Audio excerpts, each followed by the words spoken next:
9 a.m. in Shanghai, Shenzhen, and here in Hong Kong, you're watching The China Show. I'm Yvonne Man with David Ingles. Good morning. We are counting down to the open of markets in Greater China. Our top stories today are Asian markets rise as the Sell America trades getting some steam, as you can see on your screens, amid concerns over the Fed's independence. Mainland Chinese stocks in focus after record turnover helps push the Shanghai comp to its highest in more than 10 years. Meanwhile, sources tell Bloomberg that Beijing's begun a probe into Jane Street and other foreign firms over trading in the nearly $860 billion ETF market. Plus, President Trump announces new tariffs on countries doing business with Iran, threatening the U.S. trade truce with China, Tehran's biggest customer.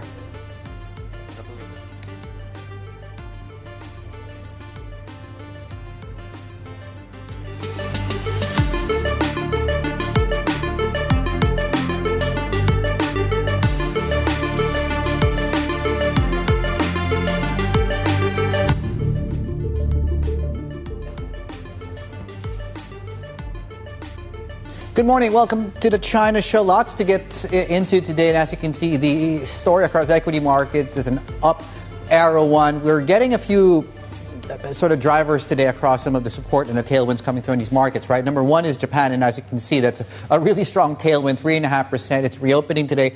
Long weekend. You have snap elections and the early verdict coming out of investors. That's a bullish one. That's a good one for equity markets. Sources are also telling us Taiwan is coming online. The TSMC, of course, big rally overnight, 1.5% in the early goings.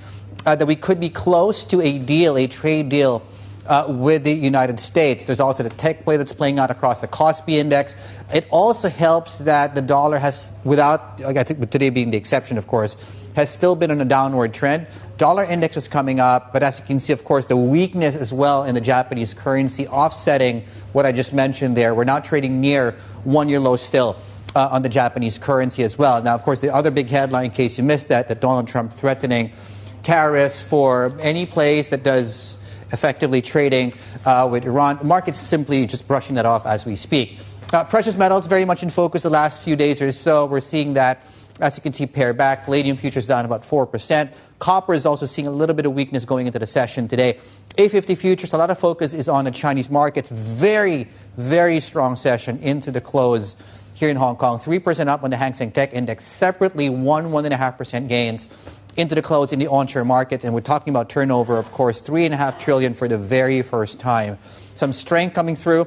As you can see, the Chinese currency. Barclays, by the way, is joining us later on. They have a non-consensus call that the strength we saw in the currency, that's not going to last very, very long, and they're perhaps going to walk that back. Okay, just very quickly, there we go. We talked about this $3.5 trillion for the very first time, which is indicative, I guess, of the liquidity and ample conditions there. Yeah, and continues onshore. to be maybe that AI play, as you mentioned. But really, I think you take a look at how Asia is being fared for, and the narrative that's being played out, it seems, for 2026 is that it is sort of the, I guess, safer alternative to what dollar assets are looking like today. Oh, the Sell America trade. When you talk about the Fed independence now in question with these subpoenas that we got, and certainly did to send some shockwaves to, of course, central bank watchers and the like. And then you add what we've been hearing the last few weeks, whether it's the affordability concerns that President Trump seems to be addressing ahead of the midterms here. Just yesterday, it really was about capping those credit card rates as well. So certainly, is that going to be more of a focus for the U.S. side of things, domestic sort of politics, and maybe that perhaps sends a lot of investors abroad a bit? Yeah, and I think the call coming through, I think it was PIMCO. There's a story out today that it might actually lead to higher rates. I like how our colleagues at MLive phrased it yesterday, right? Don't focus too much on Fed independence, focus on the divisions within the Fed, just because it's very, very difficult to tell really where rates are going to go and whether or not they are able to lower rates, or if we end up in a situation where higher rates because the economy would be doing better than we're expecting going into the latter part of 2026. Yeah, and it's interesting too. I think Yeshi had a good take on it. Why maybe markets are ready to at least shrug this off is, Powell is expected to step down regardless this year. I mean, any sort of criminal charge against him is really just attacking a lame duck at this point. So if it actually changes anything in terms of the calculus around the Fed, that could still be up for debate as well. So yes, obviously the initial knee-jerk reaction was, of course, dollar lower, which is certainly going to be a key question we're going to be asking Barclays coming up here, and Lemon Zhang joining us in the next hour. But yes, the latest when it comes to Iran too, it does have a little little bit of this sort of spheres of influence going to flare to it, and maybe these tariffs that they're imposing on countries that do business with Iran could be targeting China a little bit too. It's making before we get into the story, it's really making the U.S. side of the equation a lot more complex. It's introducing new narratives that we're not really used to, the model not used to. And in the meantime, you have Korea, that massive headline coming out of SK Hynix that's bullish on the Korean market. You have the snap elections in Japan.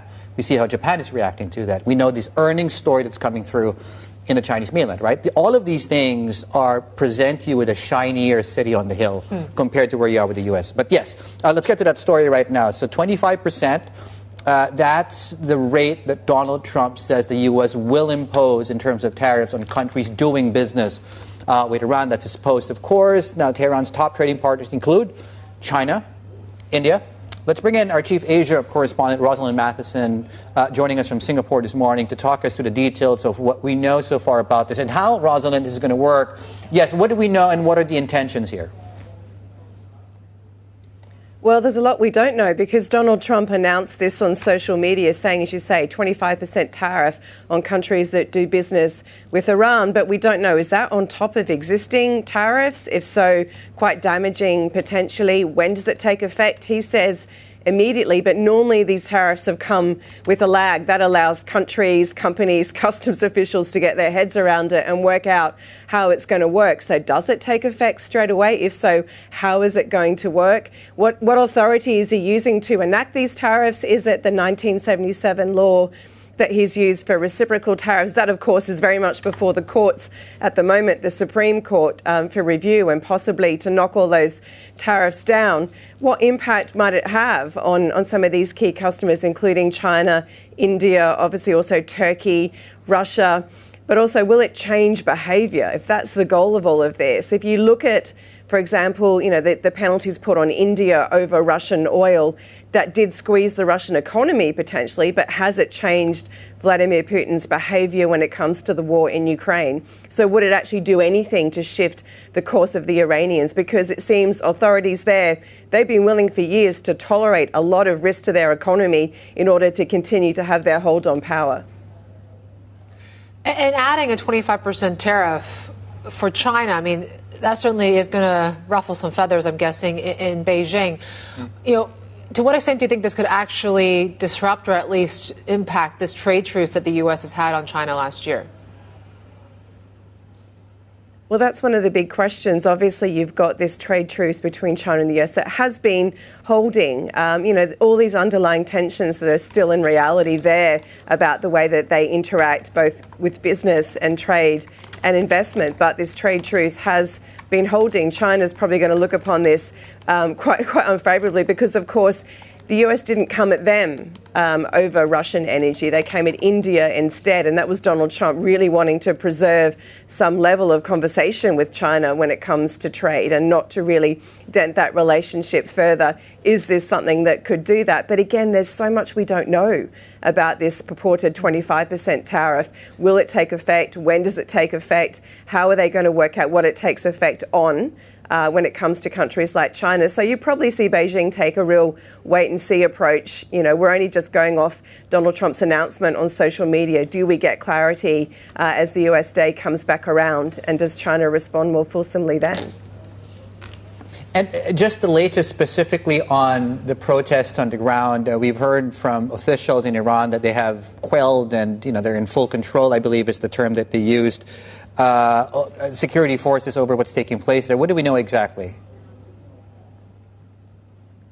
Well, that's right. So Iranian officials are saying that they've got full control again of the country. This is the foreign minister primarily who's been saying this. And obviously state TV is showing pro-regime rallies around the country. But it's very unclear on the ground if those protests are dissipating entirely. Obviously, they've been cracking down extensively. There's, human rights groups are saying that more than 500 people have been killed. But really, this still remains a very existential threat to the regime. You can see the level of discontent. It started again over the economy. The economy has been protractedly weak, for a very long time. You've got that, plus you've now got concern about the regime. So this has turned into something much bigger, and putting a lid on that is quite difficult. So for now, the regime says, or they claim they're fully in control, but we need to see, in reality, is that actually the case? Roz, thank you. Rosalind Matheson there, our chief Asia correspondent, joining us out of Singapore with the latest. Still ahead, more from the UBS Greater China Conference on its opening day in Shanghai. We got Steve on the ground there, speaking, of course, to the head of China Global Markets, Thomas Fang. He joins us in a moment. Plus, we speak exclusively with former Philadelphia Fed President Patrick Harker and Baidu CFO Henry He. And we are counting down the open markets in Shanghai, Shenzhen, and Hong Kong after what was a pretty robust sort of rally yesterday. Can that continue? Looks set to be the case. Futures are up this morning. This is The China Show.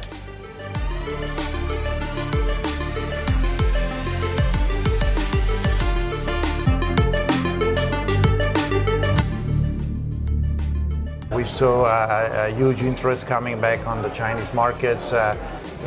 Stock performance was great, and we see it today. I mean, we have almost 3,600 participants. You go through across the board, from corporates, institutional clients, family offices, and coming from also all over the world. We see also more interest from overseas, which is indicating the momentum of the Chinese market.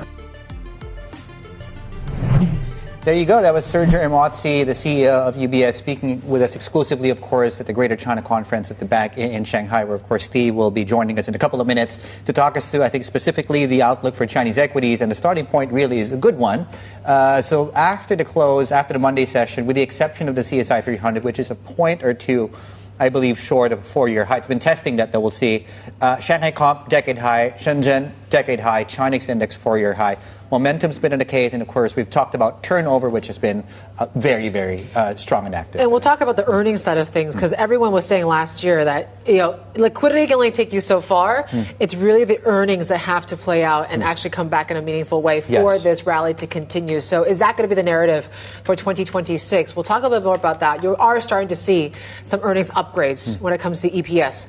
But yes, we have the perfect guest to kind of talk us through all this at the UBS Greater China Conference in Shanghai. Our chief North Asia correspondent, Stephen Ingle, is there with him right now. Steve. Yep. Yeah, that's right. That perfect guest you're talking about, Yvonne, is Tommy Fang. He is, of course, UBS head of China Global Markets. Thank you. And again, a great host for us here exclusively. Welcome. At the Greater China Conference of UBS in Shanghai. 26 years going strong right now. So we just heard that the outlook for the A-share market in China is looking pretty positive. You expect another positive year. What are going to be the catalysts? Well, after a strong 2025, it's really difficult not to be optimistic. So we have the earning growth, we have the valuation gain, and also we're really looking for some of the policy tailwinds, given it is the first year of the 15th five-year plan. That's right. Well, they want to boost consumption, obviously, as the main driver. Is that something you see they have the policy tools to do? How? There are a couple of things, right? So obviously, there's a vibrant part of the economy, the high-end manufacturing, the AI-related, many of those renewable energies. But what you and I were talking about is the broader base sort of growth, which consumption will be a key. We have been suggesting for the government, hopefully the two sessions will give us something, whether they will put a nominal GDP growth target, which implies the price and the growth, or a target for consumption as a percentage of GDP. Those targets will be very helpful to set the goal. Yeah, that's something I've heard quite a bit about. I mean, Stephen Roach talked to me about that, like saying they should maybe set it at 50% of GDP or something like that. Do you think the actual target, like GDP, they always say they set a target at the National People's Congress. Do you think setting a hard and fast target would spur the kind of numbers that they want? I would think so. I think once you can quantify, you can improve. Yeah. So I think percentage of consumption of the GDP is one sort of measures a lot of people talking about, but we discuss as I alluded to earlier, have a nominal GDP growth, not the real GDP growth. Yeah. So that means you put together along with the price movement, that would be also an encouraging way to look at it. Let's go back to the markets and see kind of your projections. You were looking at the MSCI China hitting 100. It's about 87 before the market opened today, implying about a 15% upside. Also, the CSI 300 is about, as David was just mentioning, it's about 22% off its 2007 all-time high. Are we going to start testing that because of the gains that you're looking at? Well, many markets have tested and broke last year, so definitely no reason for China not to. So 15%, that's a reasonable one. We estimate roughly about 10% EPS growth with a bit of a valuation reweighting, but the scenario can be even more positive. Okay. What are going to be the catalysts? Because AI enthusiasm has been a big driver of IPOs in Hong Kong, but also in the A-share market. Is it a bubble, though? What are the risks of a bubble? Sure. I think a couple of things. If you talk about the momentum for China, you're here at the conference. You just see feel the vibes, right? So we have record attendees, many of them from Europe and the US. They are the big investors. So besides all the points we have discussed, the diversification needs from global investor, plus the policy expectation, given it's the first year of 15th five-year plan, will be the two new catalysts for China equities market. How important will anti-involution be in 2026 to stop the race to the bottom in key industries? They've gained market share in EVs, in battery, in solar. There's a bit of a race to the bottom as well in the AI plays. There's no profitability forecasted right now. So how important will the campaigns of anti-involution to stop those races to the bottom, to stop the price wars, to improve corporate profitability? Sure. I think the narrative has been very clear since last year. I think this year, investors expect to see some results. And also, the other side of the coin is when you have oversupply, also implies weaker demand. So having that stimulus for consumption and then boost up the demand will be another side of the equation. So implement and then get those supply side story for anti-evolutions, but at the same time really boost the demand and then get the consumption growing. What does that mean for the inflation outlook? Can we end more than 3 years of factory gate deflation this year, or is that going to be pretty much pushed to next year? Well, there's a lag effect to pricing power. Yeah, agreed. I think some of the data seems already seeing, so we're at the tipping point. So the price is getting a positive momentum. We hope to see some of those consistency months after months, and plus some of the policy tailwind. Because a lot of them is the consumer and the investors' behavior, right? Once the expectation changes, you're sort of a self-fulfilling to get the price on the upward trend. Do you think it's self-fulfilling? Because again, I think households are still pretty reluctant to spend on big ticket items when their household paper wealth has been diminished so much by the property meltdown. Are there going to be maybe out of MPC or other policy tools that can be employed to pretty much put a floor on the property market? Right. Well, sort of a sentiment it's a funny thing, right? So it can accumulate and it come to a turning point and then it goes the other way. So I think besides the point you mentioned about the property market, what is really driving the potential positive sentiment is really the equity market performance. So if you look at the U.S., so one of the key performing asset price is the equities market. So that sort of leads to and fuels the consumption and also the confidence. I think China is on the right path. China just need to have a few more quarter and then potentially years of that consistent positive performance from equity market. How big a theme will be the stocks that are really focused on the going abroad theme? How important will that be? Because it seems as though we're seeing where America is trying to attract investment into the United States. It's sort of created an opening for China to invest elsewhere in the world, building factories and creating jobs around the world. How much of a strong theme will those going abroad stocks be? It is very important. I think that's one of our key research themes. It also, in many ways, it would even out some of the tension between U.S. and China in particular. Just imagine if BYD is allowed to open factories in the U.S. So that would balance out sort of the trade deficit, creates jobs for U.S. and also bring some of the capacities away from China into a major market for the company. So in many ways, it's a win-win. So that's a big ask, though, for BYD in the United States. Even just Europe and China have finally found an agreement on minimum pricing for EVs in the EU. But the U.S. seems like it's going to be a far-off goal for many Chinese companies. Wouldn't you agree? It's up to Washington. Yeah. I think in many ways, the Chinese corporates is willing. Chinese government is flexible. It makes economic sense. But if the narrative shifts, so maybe it's from the April summit, right, between Xi and Trump. Yeah. And those are the things, because Trump always asks countries to invest into the U.S. Why not China? So we got about 3 more months to find out whether Trump is coming to China. That will be a big momentous occasion, obviously, coming to China to meet Xi Jinping on Chinese soil. Tommy, thanks so much for your time. Tommy Fang, I'm going to send it back to you. Dave and Yvonne, and Tommy, of course, says hi. Friend of the show. Thank you. Yeah, and David. Send our regards. Okay, I'm trying to do a Godfather theme there. Okay, tell him I said hello. Stephen Engel there with Tommy Fang there on the ground. Just very quickly, we had the fix of the day out. I was waiting to see if it was going to be sub 701, just a touch above that. Still on the stronger side of things. The renminbi, of course, has been stronger, slightly weaker right now from the cutoff. What is strong is this equity market, 1.3% in the early goings, 27,000. On the Hang Seng Index, and GigaDevice and Hongxing are the two debuts today, and split the difference. We're good by about 50%, closing the discount really to the A-share market on the debut here as far as GigaDevice is concerned. Plenty more ahead. This is the China Show.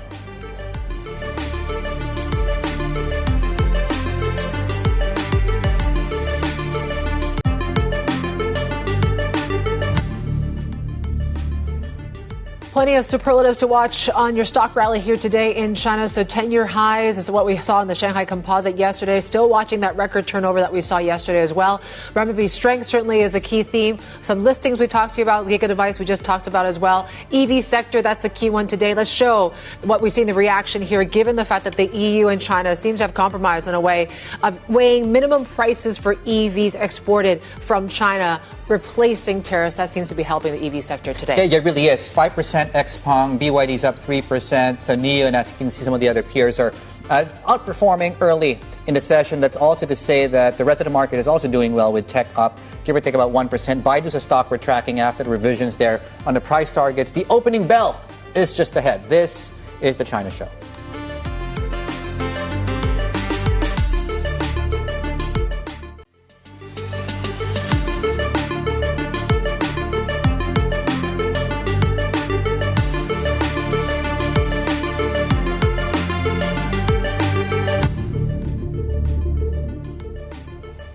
Welcome back. Another day, another live view of the exchange where several other companies are debuting in Hong Kong today. The one we're focused in on, and again, not to trivialize the others, but given the theme that's emerged really in terms of market favorites is semis and chips and hardware, and GigaDevice, as you can see, is up 45%. Interesting, the ticker in the onshore market is 603986. The H-share ticker just removes the 603986, which I think is an easier way, relatively, to remember that. But yes, GigaDevice, anything but in terms of the share moves going into the open today, Yvonne. Yeah, Hongxing cold chain, you don't want to overlook that one as well, doing quite well. This is all about, I think, cold storage. That's something that's one thing to watch. So 3 gongs here today.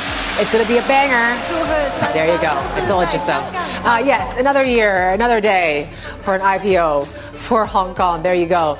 Certainly that's going to be one thing to watch here, and really that is why people are saying sentiment is looking a little bit better, right? You have the IPO pipeline that continues to deliver here for Hong Kong. And overall, we'll talk about the earnings story. That seems to be starting to see incremental sort of progress as well. But this is what the online markets are looking like so far here today, onshore, I should say. But yes, very stellar debut for these two. Flip the boards and see how everything is going, because you talked about the milestones, Dave. 10-year highs when it comes to Shanghai Composite. We've hit that with multiple sort of gauges as well. So certainly watching if this continues here, is there durability, right? And you take a look at that right now. We are continuing on for another day. We're up just gradually, though, about 1/5 of 1%. But it seems like today it really is sort of these big sort of names that are driving things higher. Take a look at when it comes to Queichao, CATL, as well as Ping An are doing quite well. Capricorn Tech, though, it seems to be reversing the recent gains of late here. Hong Kong's looking like this here. Obviously, the tech space, given the IPO situation, and we are seeing, today is leaning more towards offshore. You take a look at what the record turnover that we saw yesterday, that certainly is boasting and helping with the momentum side of things. But look at HS Tech. We're up some 2% right now. MSCI China is also up by 1.5% here. What's driving that? You see the likes of Baidu, Alibaba's up close to 6%. Yesterday, there was already that talk about the food delivery side of things, where regulators are really kind of doubling down on really the rhetoric here to try to ease some of the intense competition here.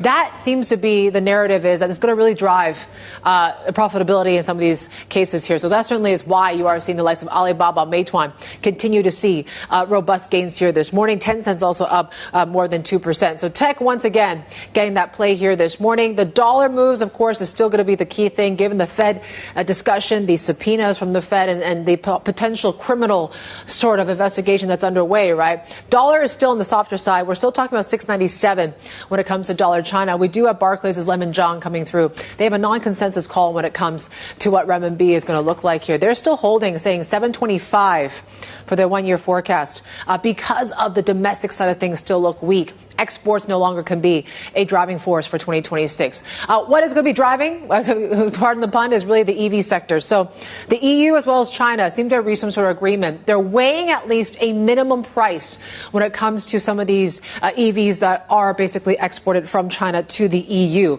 That is in place, replace, I should say, the tariff discussion. So is that some sort of compromise? It seems like, at least from what the analysts are saying, this is going to help with some of the margins when it comes to some of these EV companies, also when it comes to their products overseas. So that certainly is going to be boding well. Take a look at BYD. We're up more than 3%. XPeng also close to 4.5% gains. So is the earnings going to deliver? It's interesting, right? This is the missing piece.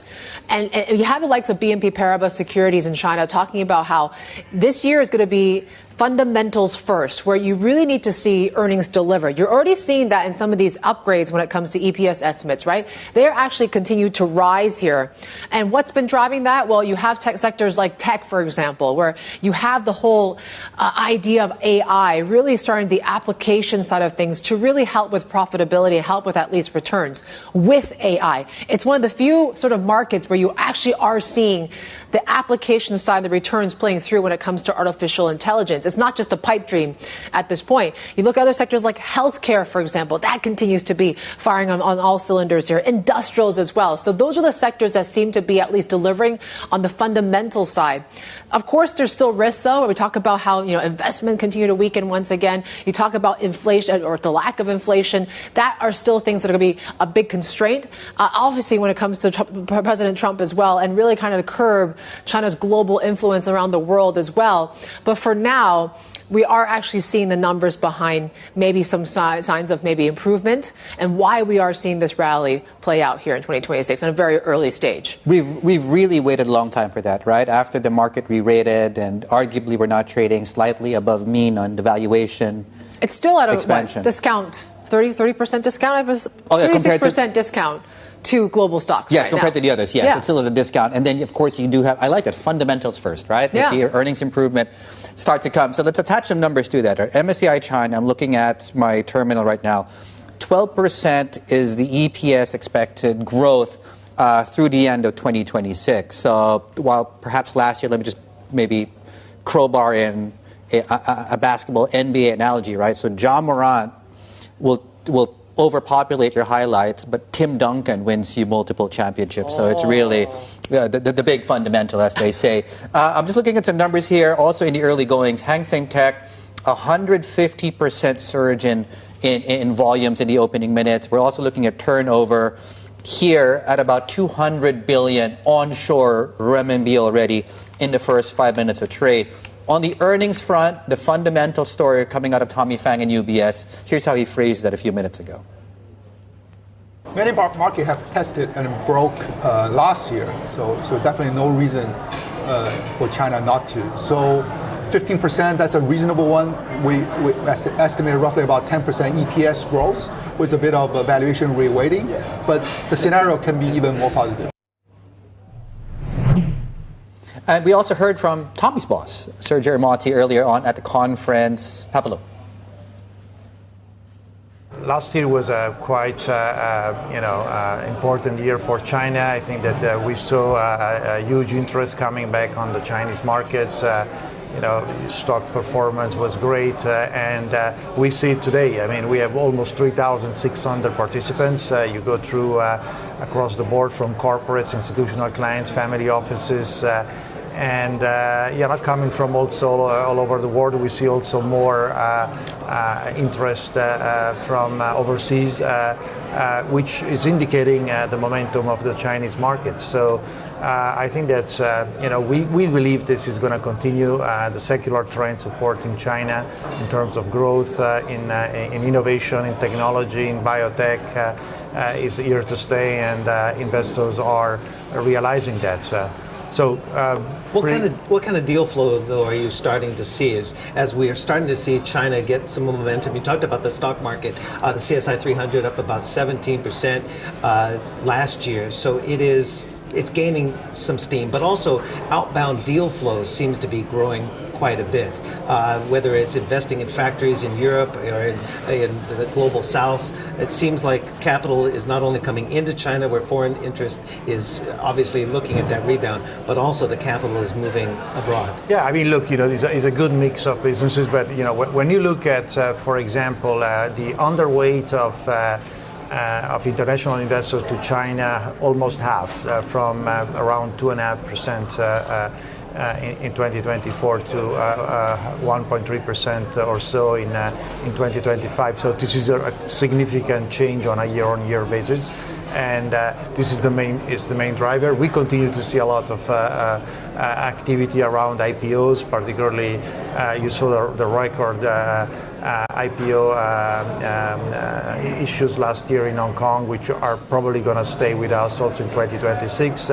We see a lot of activity across Asia. Inbound and outbound M&A in Japan is up threefold.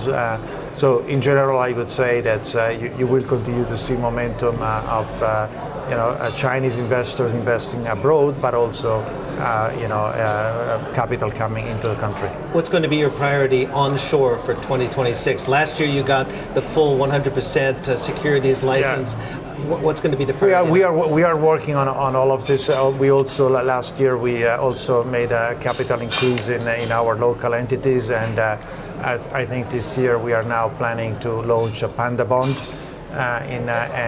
So I think that we want to continue to foster our presence in China. We have been in China for mainland China for 35 years. We have been in Hong Kong for 60 years.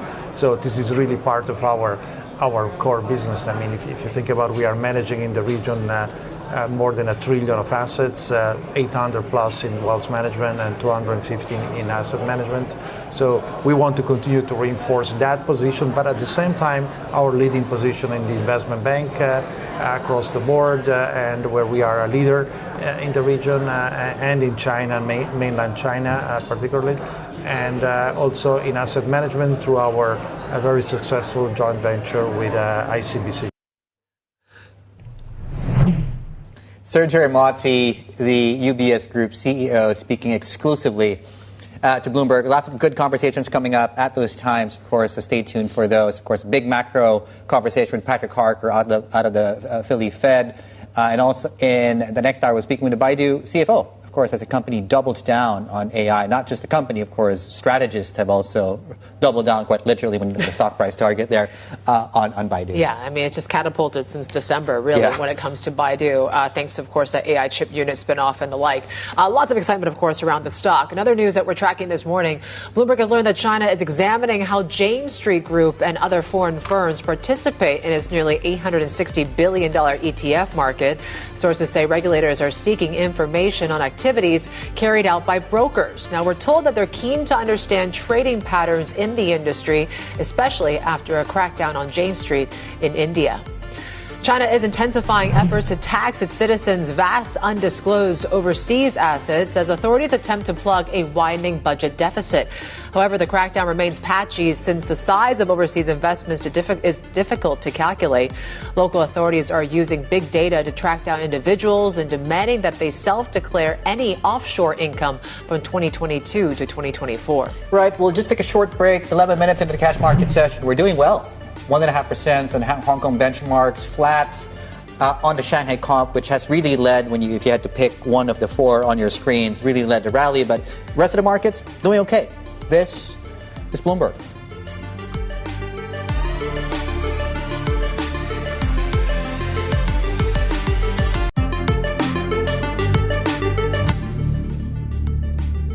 Throughout that time, he has been completely dedicated and committed to the Federal Reserve's mission to support the American people.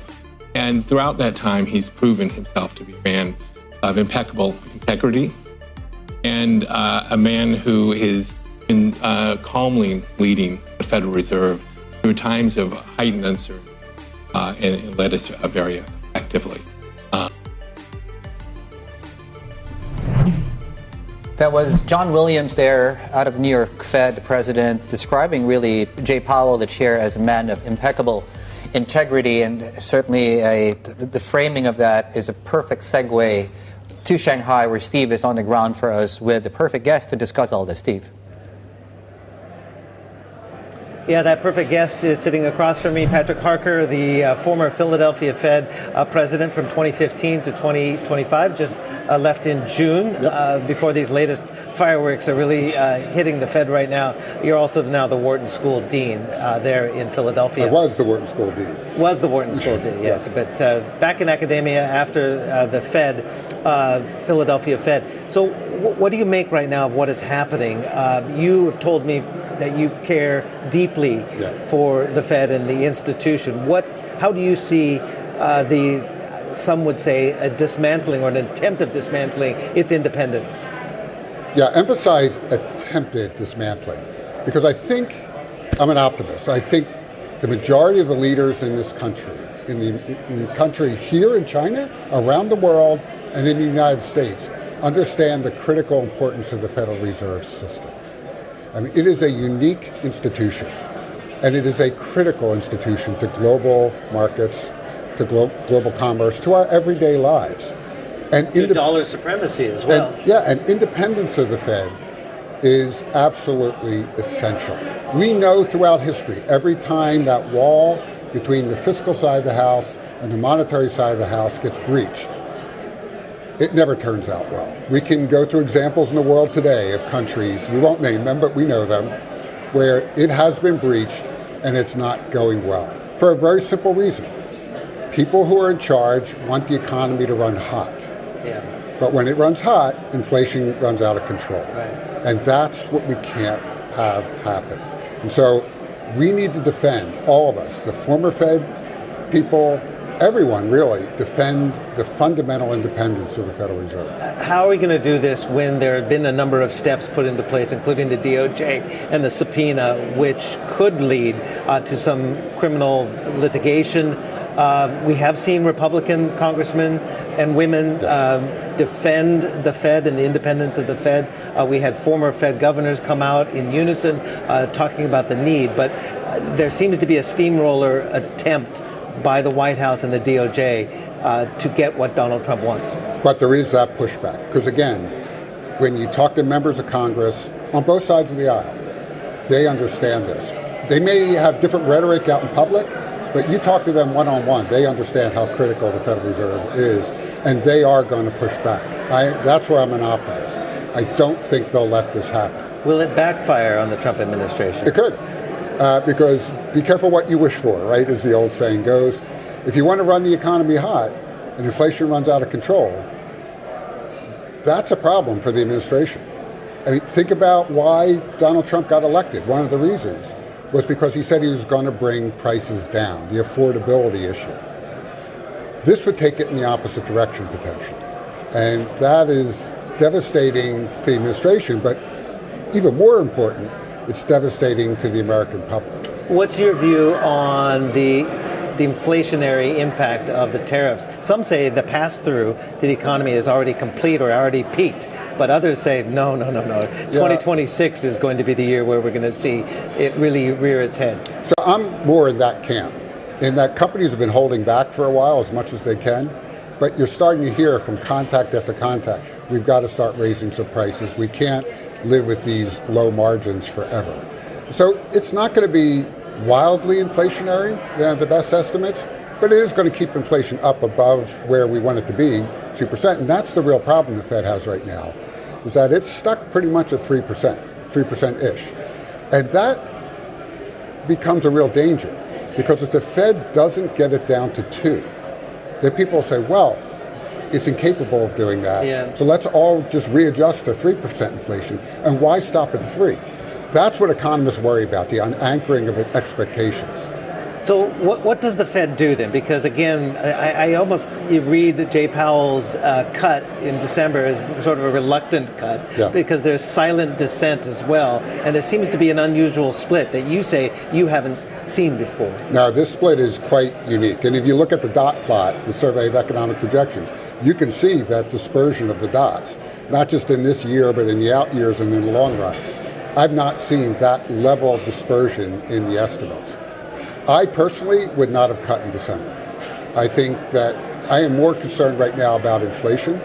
The labor market has definitely softened, and we can talk about that. But we may have to adjust to a new normal. We had in our head 150,000 jobs a month is what we needed, or 120. Right. But given demographic shifts in the country, particularly with immigration turning negative, we may have to think of 50,000 as the new normal.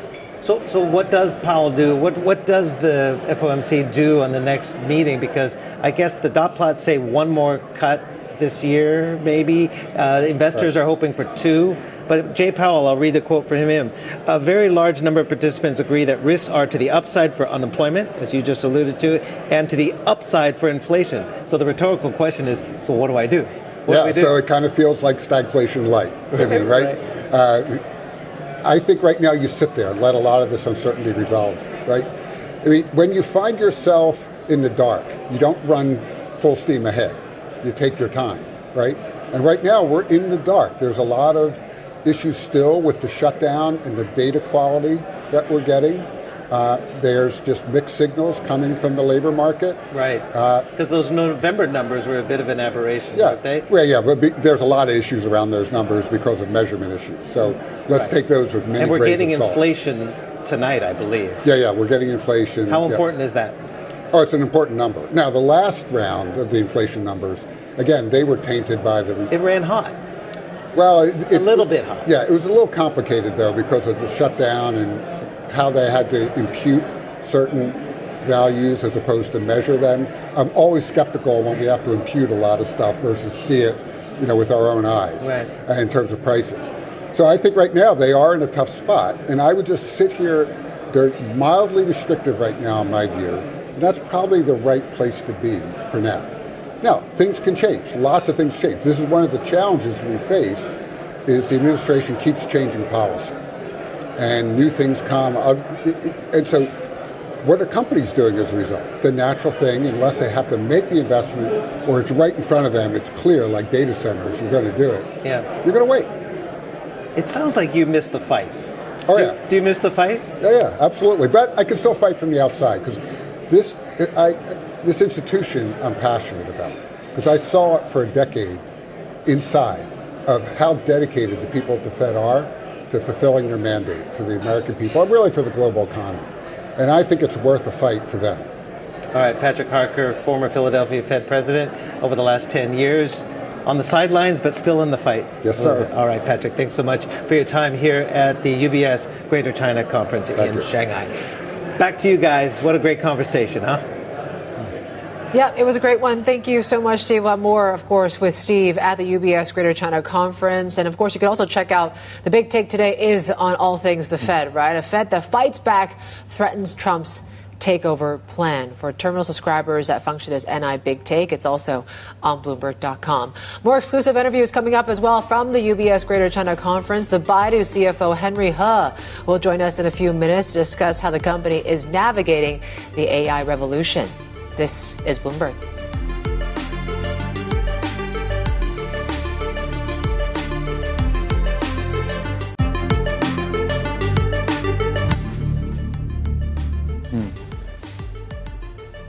Right.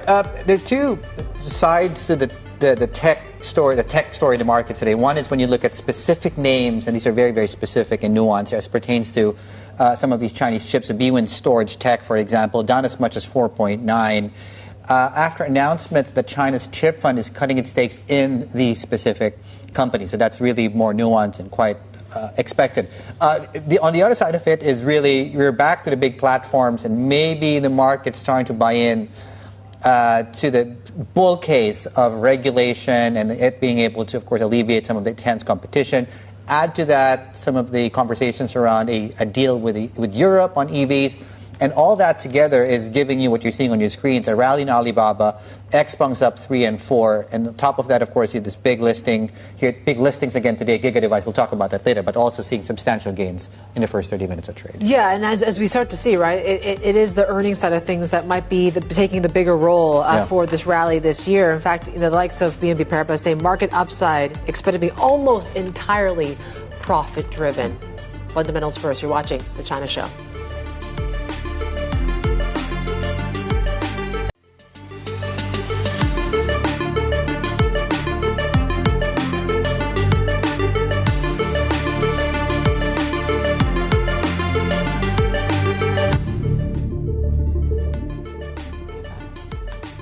Welcome back. You're watching The China Show. So a beautiful, cool, crisp morning here in Hong Kong, and the weather authorities are flagging the possibility of a substantial dip in the mercury tomorrow. So don't send those ski jackets to dry cleaning just yet if you have already. So you can borrow one from the neighbor. I'm sure they have more than one. 1.3% to the upside on Hang Seng Tech. The rally in price we're seeing across these markets is really more in Hong Kong. It was in the mainland yesterday, although we are continuing the momentum in these big tech plays. 8 shares up 1.3%. We're looking at volumes about 120% compared to the 30-day average in the Hang Seng Tech Index, just to give you a sort of second read indicator of market sentiment and activity right now. That is just to say, when you look at benchmarks, we're 27,000. We've recovered that level in the Hang Seng Tech Index. 6,000 could soon be the case for the Hang Seng Tech. We are trading range-bound, although still at 10-year highs on the Shanghai Comp Index, which we've talked about at length as something that's really come alive in a very big way. In fact, have a look at turnover, where we are, right? So we topped 3.5 trillion yuan yesterday, record on that. In the first 30 minutes of trade, we've already taken out 1.2 trillion. So you extrapolate that, if that can continue, that looks to be another very busy and heavy trading session today. Rest of the region doing this, you have Taiwan, you have the Kospi, you have this pullback we're seeing in precious metals. Taiwan, of course, sources are saying we are close to a deal there on a trade deal with the U.S. Japanese assets also back online today, and wow, are they reacting positively to the potential changes there, or not changes, snap elections is what they're trading at. 3% on the Nikkei and a massive move up on the 30-year yield here on the Japanese 30. Yeah, for more, let's bring in Mark Cranfield, our MLI strategist, joining us out of Singapore. Mark, it's interesting. This whole Sell America trade seems to have reemerged once again early 2026. Given the Fed sort of the subpoenas that we saw, you have this sort of domestic politics playing out in the U.S. where Trump's trying to bring down interest rates, trying to cap credit card rates, for example, as well. Does that make Asia the more favorable destination then for risky assets? It certainly helps. I mean, you have to be a viable alternative, and certainly what we're seeing recently in Asia is very positive signs for people that want to bring money here. On a simply valuation basis, there's still certain parts of Asia which look relatively underpriced compared to some of the valuations we see in the United States. And then you've got so many positive local stories on top of that. And if you're looking for, if you believe firmly in the AI-driven narrative and that it's got further to go, whether you look at China, Taiwan, Japan, or Korea, all of those have something in the AI space which will get people excited, not to mention the fact that in some places you've got a currency play as well, which can support the view as well. So all in all, things are looking pretty bright on the Asian front. And you're hearing the right things being said by the various authorities. So the Chinese government and the various institutions there are much more supportive. If you listen to the things they're saying, all the sound bites now are heading in the direction of supporting local growth, supporting flows into markets and boosting the major companies there. It's a complete contrast to what we were hearing a couple of years ago when they were much more defensive and cautious. So investors can see that, and they can see that their valuations support their case as well.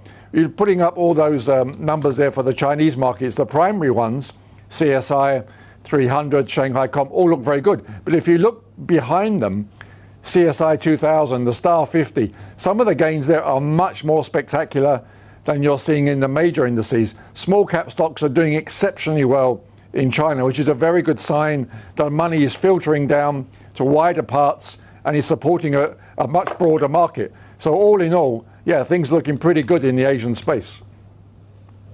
Mark, just a thought on Japan. Why is the market reacting that way to reports of potential snap elections? And, granted, of course, it's reopening today, so there is that too. I think there's a little bit of a similarity here.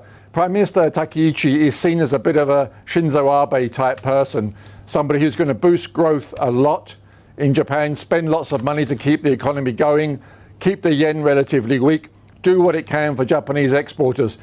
She's in a relatively strong position. The opinion polls suggest that her and her cabinet are very well supported at the moment. She's trying to capitalize on that. There's a bit of nationalism as well because Japan is in conflict on some levels with China, trying to boost their relationships with other countries. So she's timing it. If she does go for an election, the timing looks very good. She is aiming to boost the equity market and let the yen take its own course for the time being. So you can see why people want to push money into Japanese stocks, because they can see the outlook, certainly for the next few weeks, looks very supportive for the stock market. Mark, I have to get your take on the dollar moves that we've seen. It seems like in the initial knee-jerk reaction on these Fed subpoenas was to sell the dollar and sell long-end bonds. It didn't quite play out too far. I think really things started reversing overnight in some ways. Is there much weight into the whole Fed independence concerns here, or should we just fade these headlines, you think? I think we're going to hear more about the concerns about the independence. Probably the likely place it will play out is in the yield curve, a steeper Treasury yield curve. If we see that develop over the next few days into next week, people will get a lot more worried about it. It won't help the US equity market. They're not prepared for a steeper curve there. I think it's pretty hard to dial that back, particularly as we get closer to the Fed meeting. We've heard Fed Williams today coming out in support of Jerome Powell. If you get more Fed voices like that, it's going to make the decision very tough at the next FOMC. Very little chance that they will lower interest rates, and the Treasury curve, again, probably needs to steepen a bit on the back of that. Where we go on the US dollar is a much more complex issue, partly because of the yen. Yen is a big factor within the G10. For the time being, the yen is on the soft side. The case for the euro is not clear-cut. It's the next biggest currency, but it isn't gaining a lot of attention on its own. ECB is in neutral mode. There needs to be more clear positives for the euro point of view to suck money away from the US dollar. That's not really happening right now. So the currency space is much more mixed, but keep your eyes on the US yield curve. That could steepen, and the market really isn't prepared for that, particularly in the equity space in the United States. That could be the pain trade, Mark. And just a follow-up, final question on the dollar here. TD Securities put out a note talking about how a tactical U.S. dollar strength is something to consider over the coming weeks. Do you see that as a strong case to make? Well, certainly there's a correlation between rising U.S. yields and the dollar in the short term. So if we do see a few more basis points on the Treasury curve, that probably does support the dollar. And you've got an easy win, because dollar yen is already going that way. Dollar yen is on a climbing path. It could well take other currencies with it. So certainly in the very short term, you can see why the dollar would get stronger. Mark, fantastic as always, sir. Mark Cranfield in Singapore for us. Just ahead here on the China Show, Barclays bucking the consensus there. Speaking of the currency here, the bank's FX and EM strategist Lemon Zhang joins us in a couple of minutes to tell us really why she expects the Chinese currency to be on a weakening bias as opposed to what consensus says is the opposite. Yeah, but first, Baidu CFO Henry He joins us exclusively from the UBS Greater China Conference in Shanghai. We'll talk about their AI plans and chip unit listing next. This is Bloomberg.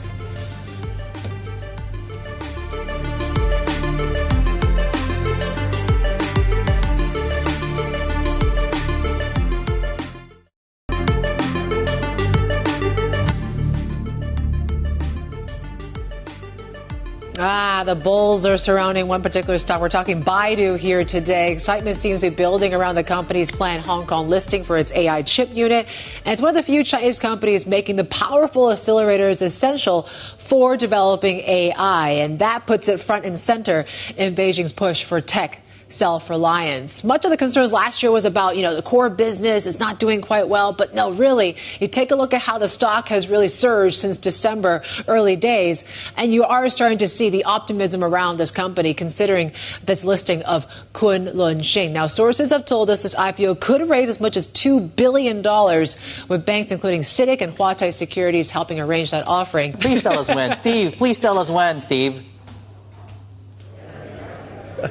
I don't have the answer to that, but my next guest might have the answer to that as far as unlocking value. Of course, Baidu has been, a steady leader in China in search. But again, they are investing a lot in non-ads. So you talked about robo-taxis, you talked about the chip division. So how do you unlock that value? Let's turn to the man who's probably the best to answer that or divert away from that question. It is Henry He, Baidu's CFO. Last time we talked, you were at Kingsoft back in June. You joined Baidu in July. What a big responsibilities on your plate to unlock that value from the investments Baidu is making in AI and robo-taxis. Where do you want to start first? How are you going to unlock that value in AI? Yes, thanks for having me today. I feel very excited to join Baidu since last July. After joining, I realized so many pressures and so many treasures, I say, sitting on the Baidu's balance sheet, and many assets are waiting to be unlocking the value. I think the backdrop is, if you remember, early part of 25, DeepSeek come out, and right now I think all the focus are coming from the training of the foundation model to applications. If you think about today, the AI softwares and the robo-taxis and cloud and the GPU are all linking to applications. And I think Baidu are sitting in a very good crossroad that can unlocking our historical technology assets to more like the monetization on the business models and all those things. I think one thing first I want to mention is about robo-taxi. I think the big advantage for us, I think we do enjoy the full stack of capabilities from data, foundation model, and also the algorithm as well. And we are doing the robo-taxi today. If you remember the numbers, we deliver almost a quarter million rides per week, which is actually very similar on the level with Waymo globally. And that is actually a very good user cases for use our AI technology. So where are the main priorities? I mean, we'll talk about chips. Don't worry. We're going to talk about Kunlunxin and the chip and also Ernie Bot and the AI side. But since you went there first, let's talk about robo-taxis. Apollo Go is essentially the service. You've gotten the license in Dubai. I understand you're going to start doing testing in London as well. Hong Kong is underway. But what's the most important aspect to get it right when you're competing on a global stage with Tesla and its Cybercab, as well as Waymo from Google and others that are deep-pocketed? Yes. The data is very important for robotaxi. So it is not a new business for us. We have been working on this business for almost 12, 13 years. We have a huge number of the mileage of all experience of the driverless experience. I think that actually one major advantage of us. The second part, in terms of the model capabilities, it is not only about building rules in a model or in a car. It's really about building the entire AI capabilities, from using the foundation model to linking the algorithm to the sensors and the lidars to making that very important connections. And the third part is operational excellences. Because if you think about the waiting times and the distance between the car drop you off with your house, and for example, the user cases and the user experience on the mobile apps, these are very important investment actually we are making on that. And the last point is very important. If you think about Google's Waymo, Google also have a Google Map. And also Baidu have a Baidu Map, right, which is actually the leading map products in China as well. So we have a lot of information regarding the point of interest and how the traffic looks like, and that will improve a lot of user cases. And for example, people are using Google and a Baidu Map, they can also call a car. And the most important thing is, I think, given the past few years, the EV car supply chain in China is improving quite a lot.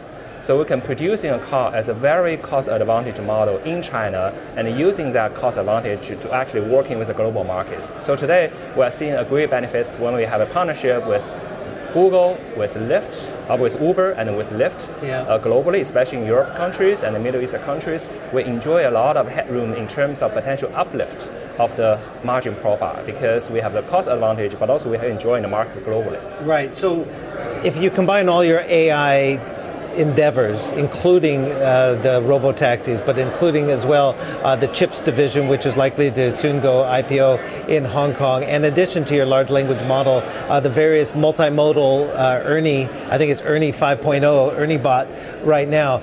How much combined has Baidu invested in AI, and when are you going to be profitable as a contributor?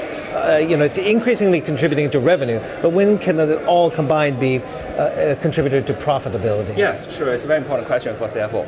So in the November earnings call last year, we actually disclosed one numbers. Since earnings came out back in 2023, we have invested over 100 billion RMB in terms of AI investment, which is a huge investment. That's on the one side.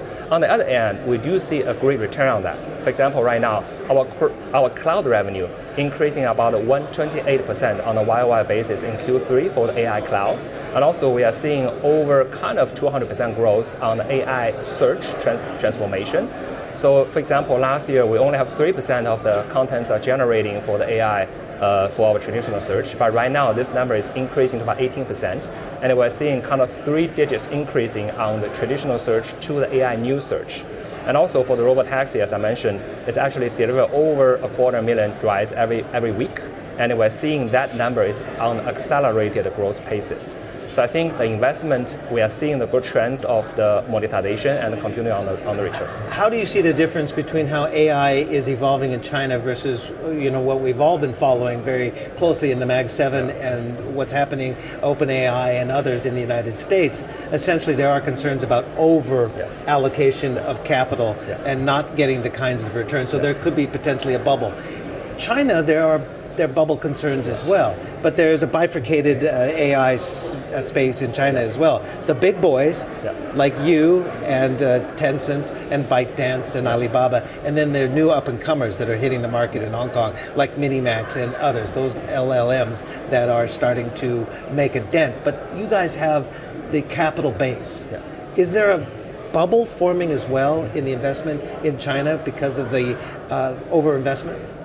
I want to call it two tales of the city. Obviously, I think if you want to decompose the drivers, I think there are 4 things, right? The data, model, computing power, as well as applications, right? So I think if you analyze these 4 different things, US-China does have a lot of different contexts, right? For example, right now in the US, there's a lot of investment on infrastructures. But today, if you look at electricity, cable network in China is already being built in the past few years. So if you really want to compare on the IOI or ROE on the infrastructure side, I think China does have certain advantage on that. And also in the past 10 years of the mobile internet age in China, there's a huge accumulation of data. That data become important for today's inferences because a few years ago, everyone was competing for foundation model, right? So to your question, I think in my view, any company have a closed loop or full stack of the computing power, data, and ownership of application user cases will be sustainable on AI. Well, That's probably not a bubble. How much more needs to be invested in your chip division? Because the Kunlun Xin chips essentially power the servers in the data centers, right? Which is a real, I guess, strong point of NVIDIA. And I think the mandate really from authorities is China must be self-sufficient there. So how much more needs to be invested in Kunlun Xin and the chips that power those servers going forward? I think that's a very important question. But my view is, if you want to rank the number 1 factor, I think it's the talent. Because we are a designing company, just like any of the chip company in US, we're designing the chips, but we're producing the chip with partners. So the investment into the key talents and the team and finding the ecosystem partner is important investment from both strategy and the R&D perspective. So that takes capital as well, to hire the right people and to spend the money wisely in what some say is a bit of a frothy environment. So how much do you need to raise in this IPO in Hong Kong? Yeah, I think it's pretty early to say that. $2 billion is the number. Some say, I've also heard $1 billion. So let me put it this way. So we made a public announcement last week. So we are making good progress in terms of filing for the IPO. So hopefully I'm confident in terms of the market. If the market can keep the way and enjoy and see the benefits of AI and the computing power, I think our Korean chip will eventually unlocking that value to the market at a fair level. But again, my point is, because Baidu today have a full stack capability, any investment getting into the Korean machine will be linking to the cloud, and our end customer eventually using our cloud to using application and generating real results for them. I think it's a full loop of the monetization path, which is putting Baidu at a very unique competitive advantage with other peers, because other peers only on one side, but we are actually the full stack of them. Let me come at that question from a little bit of a different angle, because I can tell you can't really tell me the details of that IPO that is potentially upwards of $2 billion in Hong Kong. But the Hong Kong market is hot for AI right now, and it's not just the hardware players, which saw, huge gains, whether it's Shanghai BREN or Moore's Threads, but also now going to like Minimax, the large language models in this thing. So wouldn't it be prudent to list now while the market is still hot, as soon as possible? Sure. Yes, a good question, which I can answer. Given the growth trajectory of our chip department and cloud department, I think the timing of listing will be very reasonably decided by the pacing of the business. Because the business is growing, I don't think there's an urgency to do it just because of the valuation. So I think let the business grow, but also my confidence level is as long as the business is growing and generating results for the clients, our valuation will reflecting on that. And also, to your point, I do also see many of the news come out from Bloomberg, so I will encourage many of my friends just look at Bloomberg reports. Many of the sales are research analysts already give a valuation target. All right, Henry He, thanks so much for the plug on Bloomberg Stories. Baidu CFO, good luck to you. Thanks again for having me. Thank you. Bet. All right, guys, great conversation about AI. Sending it back to you. Yes, looks like lots of things to come there for the company. Steve, thank you for bringing us interview. Stephen Ingle there at, of course, the UBS Greater China Conference. If you are a subscriber and want to rewatch that interview with Baidu as well, you can watch through our interactive TV function. Check it out at TV Go. This is Bloomberg.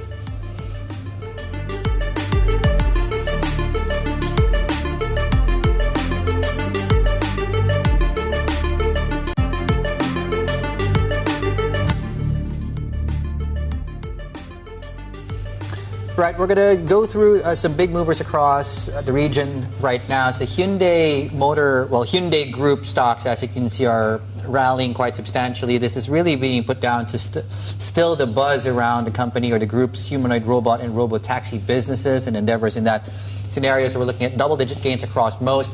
SK Hynix out, coming up on your screens is why, and of course the big headline that dropped earlier on. I think a $13 billion new chip packaging plant is what the company's planning. And we're looking at defense-related stocks. This is, I believe, in mainland China coming up on your screens and down, in some cases, down substantially. We're trying to ascertain what is behind the stock move right now, but just to flag, of course, this is a substantial move to the downside across most, which has really been a very big winner in terms of the recent months. So yeah, we'll leave that there for now, and we'll look at the Japanese close as we enter the lunch break in Tokyo. That's been a substantial rally in Japanese assets in Tokyo. This move up in yields where the yen is trading. We're trading on the weaker side of things. All things equal, the tariff threat from Donald Trump, markets are taking that in stride, and we're rallying quite substantially here across the region. Plenty more ahead. This is The China Show.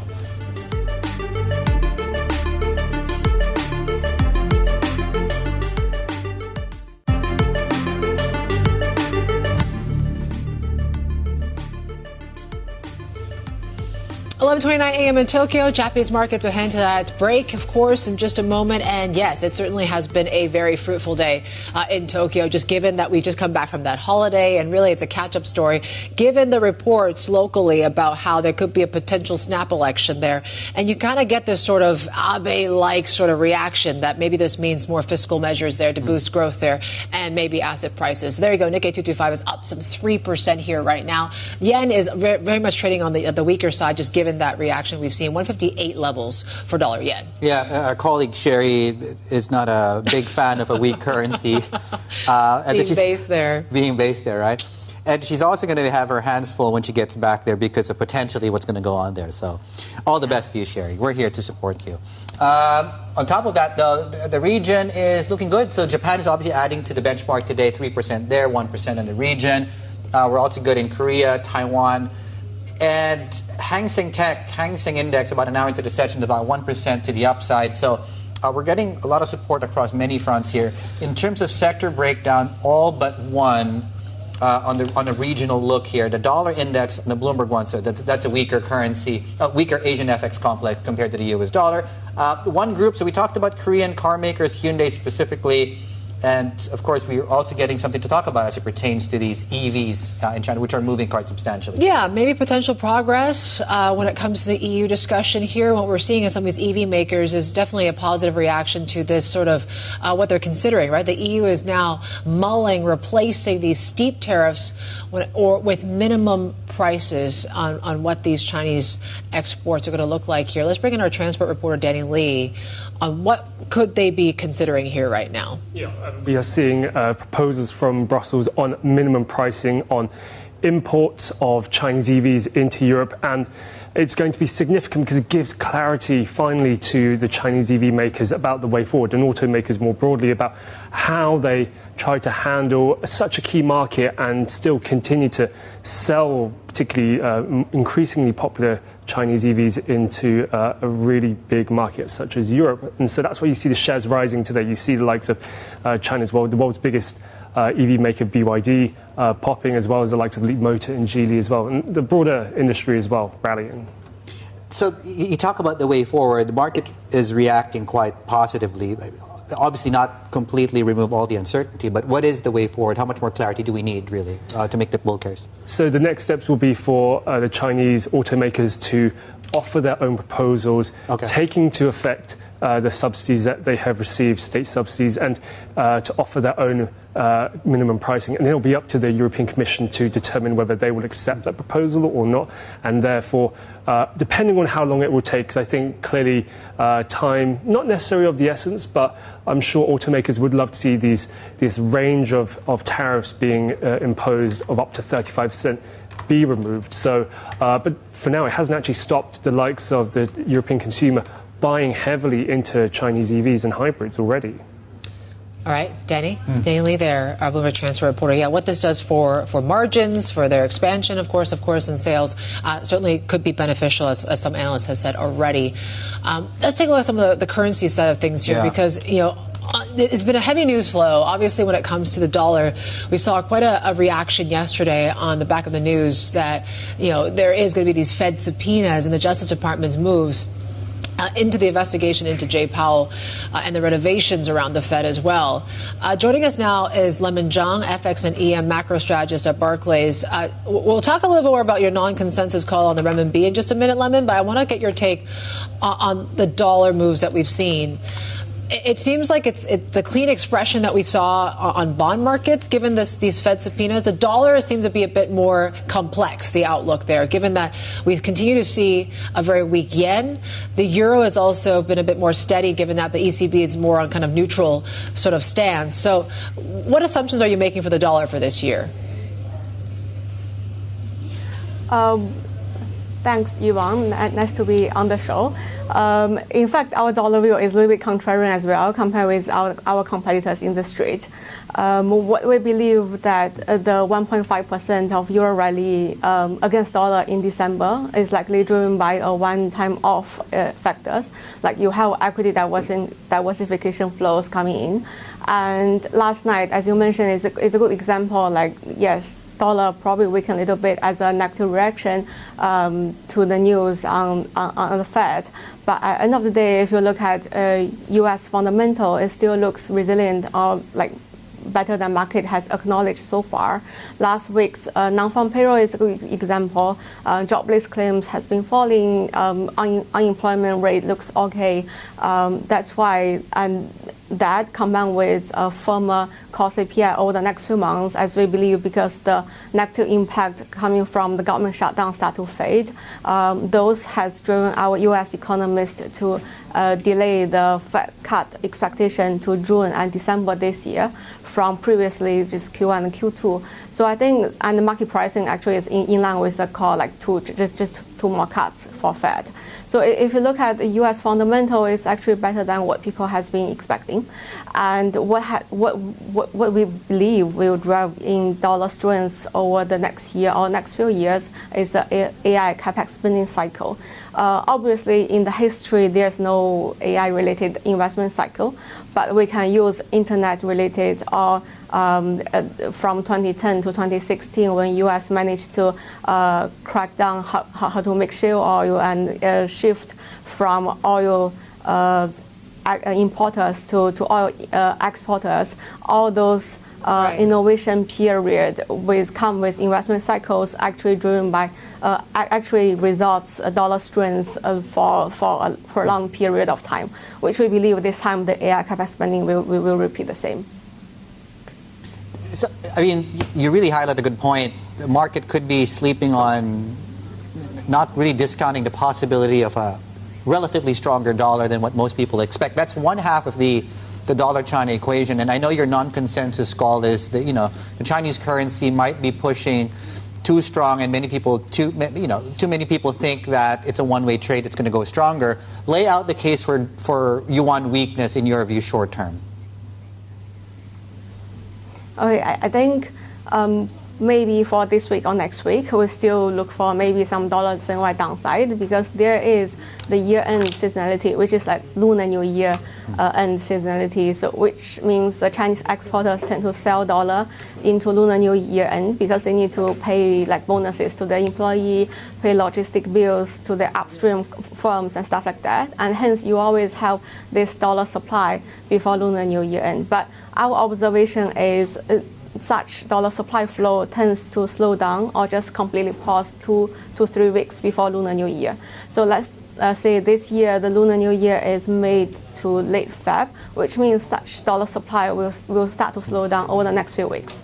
And once that start to pause, we think the PBOC's understanding or the PBOC's engineering of the Chinese yuan will become stronger because once the corporate flow stops, that leaves only market participants, including like fast money, for example, or those people who have been trying to build speculative longs in CNY, which I think the PBOC will try to discourage people from doing that. Right. And we could see some more forceful intervention method like a bigger deviation in dollar CNY daily fixing, or you can see like state banks start to buy dollar more rigorously in a way. Can I just borrow you mentioned fast there, and the move to the downside on dollar China has been fast. And I wonder if I'm not sure how closely you look at technicals, things like Fibonacci levels, if you do, because there seems to be one that's nearing to the downside. And I wonder, to your point, near term, we could see more downside. Are the levels you're watching below where we're currently trading that could act as a level to watch? Yes, like if we're talking about technical levels, if we look at RSI, it's already flashing oversold in dollar CNY.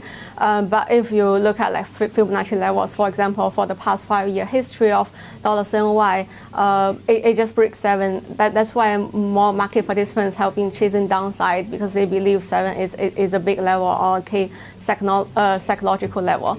But having said that, we believe that let's say just dollar consolidate or even stronger a little bit from here. At the end of the day, you still have 2% US-China rate differentials, which is basically negative carry, which is punitive for people who want to build speculative longs in Chinese yuan. Mm-hmm. So if just dollar stop moving or just consolidate from here, I think people will start to get rid of the position because the negative carry is just too much for them to handle. Lemon, what about when it comes to equity inflows? You start to see a lot of strategists out there that say, the renminbi strength is what's driving a lot of the equity rally, and these correlations have actually strengthened of late. Do you think that's going to be a continued supportive tailwind for the currency? I think equity inflows will continue, but we need to separate whether it's into A shares, which is supportive for Chinese yuan, or it just go to H shares, goes to Hong Kong, which is probably more a story for honky dollar, not for Chinese yuan. So I think a good sign for us to watch is whether the PBOC or the FX authorities resume the northbound stock connect flow data release. So if they resume that, that's a big sign showing that a lot of equity inflows actually goes to onshore. But if they haven't resumed that so far, I believe most of the stock flows actually just favor Hong Kong stock market. Okay, I think you also lay out the case specifically for the economic justification for a weaker currency, and you point to things like trade, for example. It's counter this exercise to get inflation back. About a month back, and I want to play that out, I want to get your reaction to that. We spoke with the CICC, the chief strategist there. You might know him, of course. He formerly, I believe he was with SAFE. I think he was also the advisor to the PBOC governor. He laid out the case why a stronger currency is actually not counter to those objectives. Let's listen in. All in all, I'm saying is exchange rate should be determined by market forces. And then all these three market forces, whether it's fundamentals or interest rate or it's the positions capital flows, they just, maybe towards the year end, they just amplify and combine each other. That's make it a good timing to let the market decide.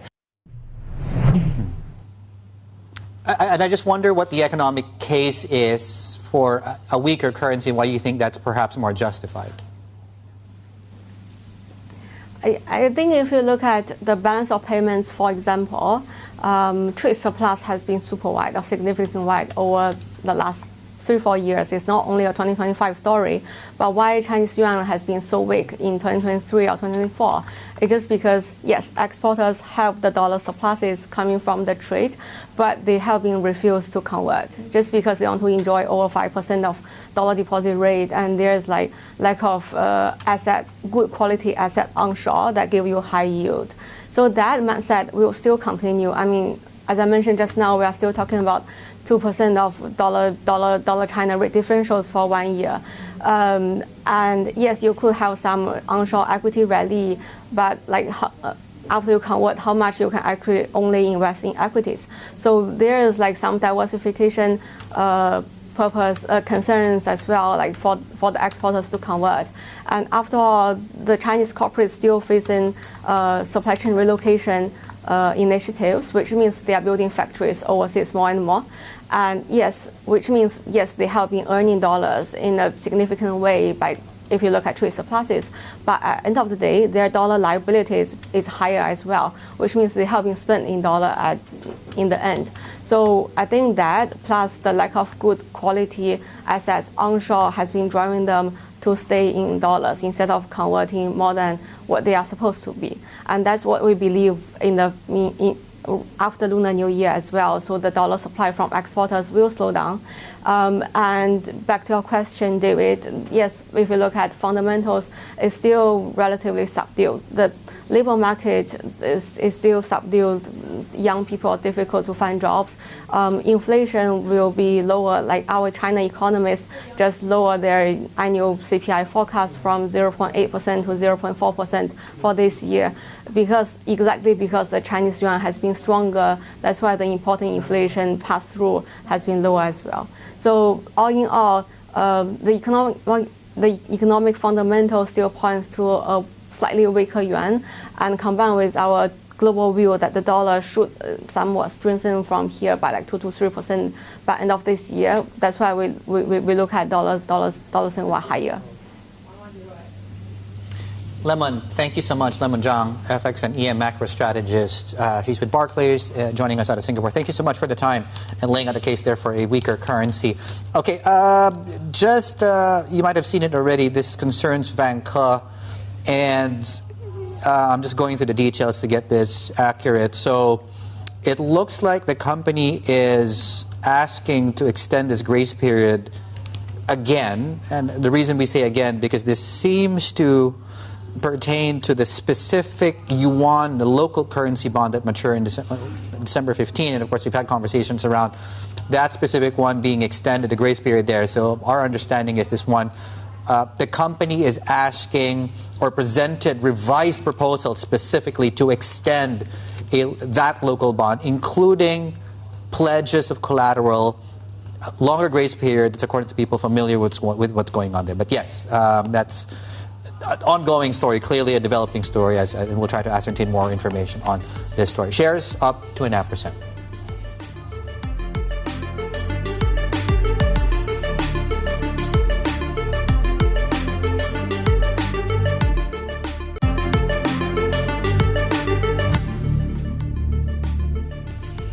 Well, Bloomberg's been told that the Trump administration is closing in on a tariff agreement with Taiwan, with negotiations entering the final stages. Let's get to our economy and government reporter, Yan Li, joining us out of Taipei. So it looks like we're close to a deal. Yan, what do we know so far? Thanks for having me. Yeah, it seems that a trade deal between Taiwan and the United States is close to being finalized, according to some officials in the United States. And it is said that the so-called reciprocal tariff will be lowered from the current 20% to 15%, which is in line with the rates imposed on Taiwan's regional competitors like Japan and South Korea. And also with the deal, TSMC, the world's largest manufacturers of the most advanced semiconductor chips, is going to increase its investments in the U.S., adding at least five facilities in Arizona on top of the 6 already existed or planned. And so far, officials in Taipei and the government in Taipei have yet to confirm that. And how is this playing out and being received in Taiwan? And are there any potential implications in a broader geopolitical situation? I think it's important to point out the so-called reciprocal tariff may be less relevant to Taiwan's overall export performance, because estimated like 60 to 70% of Taiwan's exports to the U.S.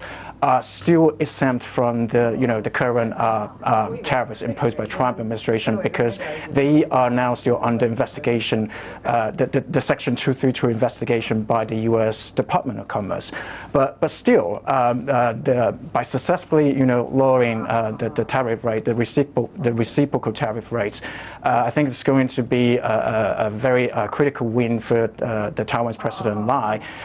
In August, when the 20% reciprocal rate was announced by the U.S., it was widely seen as a setback for the Lai administration. And since then, the government in Taipei has been saying that they will continue to negotiate with the U.S. and try to lower down, the tariff rates, but they still haven't done so. So lowering the rate is going to be a win. Politically speaking, it's going to be a win for Lai. But at the same time, we're still seeing people from Taiwan saying that by investing more, by more investments of the TSMC in the U.S., it's going to hollow out Taiwan's economic backbone. Yeah. President Lai, Yan, also is seeking to increase military spending, right, and purchase more weapons from the U.S., and that certainly has drawn some attention from Beijing. How much progress are we talking so far? What do we know at that point, on this point? Yeah. So besides, the trade talk and the tariffs, the military spending and also the arms purchase is another sticking point in the relations between Taiwan and the U.S. And so in December, the U.S. just approved a record arms sales package to Taiwan, which could worth up to $11 billion US. And also earlier, President Lai Ching-te also announced that he will announce Taiwan's military spending to 5% of the GDP by 2030. And also, the government in Taipei has announced a record special military budget proposal.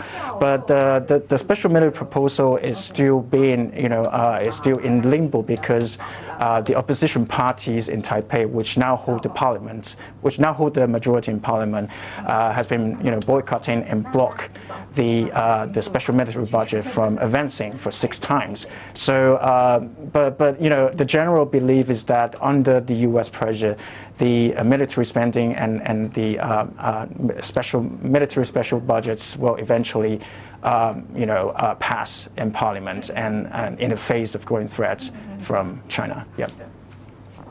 Yen Li, our economy and government reporter, with the latest on what we know here so far. Just we leave you with a look at markets right now, including where we are on the TAIEX index. We're coming off highs a little bit, so 0.5%. Still up, though, for the day here as far as the Asian equity story is concerned this Tuesday.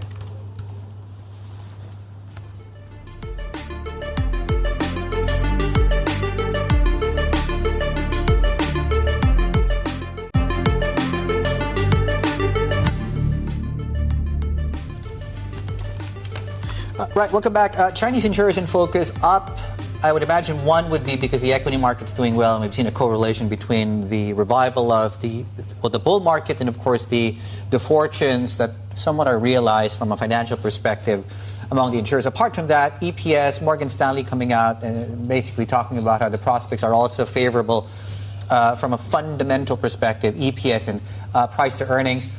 Continue to see a rally across the platform stocks, even more so. In fact, see Alibaba, JD, and Meituan have really come back. Alibaba, we're coming off highs, but still up substantially. Meituan had a fantastic day, I believe, on Monday, pairing some of the gains there. But all things equal, we're doing well across the benchmarks today. Yeah, I mean, you continue to see those milestones that were hit, and we're extending some of these rallies as well. When you take a look at the Shanghai Composite hitting 10-year highs, we're still watching when it comes to CSI 300, as well as the Chinex at or at least near those 4-year highs. There certainly seems to be a bit more optimism to continue here as well. I mean, just given what you're seeing with dollar assets, I think that certainly is maybe, putting Asia more on the forefront here on the more attractive destination for risky assets. That might be reason why to buy China, for example, but there's more calls that maybe earnings, right, that fundamentals are really going to come back in a big way. If you take a look at the tech side, healthcare side, industrials that are still doing well. Yes. Okay. This one just crossing the Bloomberg terminal right now, just in time before we go. Taiwan says it reaches some consensus with the U.S. on a trade. We talked about this early on. I imagine the next show we'll talk a little bit more about this breaking news story. Plenty more ahead here on Bloomberg Television.